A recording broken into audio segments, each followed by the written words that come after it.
হয় দেখছি মুই তো অন্ধ হয়েছি 7 বছর বয়সে। এর আগে কত দুধ খাইছি বাড়িতে পেয়ালায়, ইচ্ছে মতন দুধ খাইছি। দুধ কেরুম রে?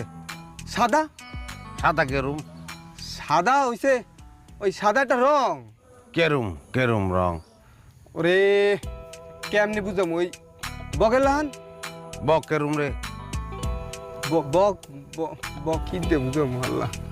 বক এই এইরম এই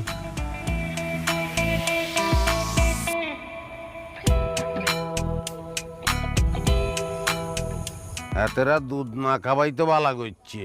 কে দুধ যদি এরম হয় তো গলা আটকাই মরে যাইতাম। আমনে যে কি কন না ভাই, দুধ হইছে পানির মতন। কেমন বাইশালি করি লাভ নাই, ব্যাকেট টিয়া ভাগ করি দেই কেন? হ্যাঁ হয় দেখ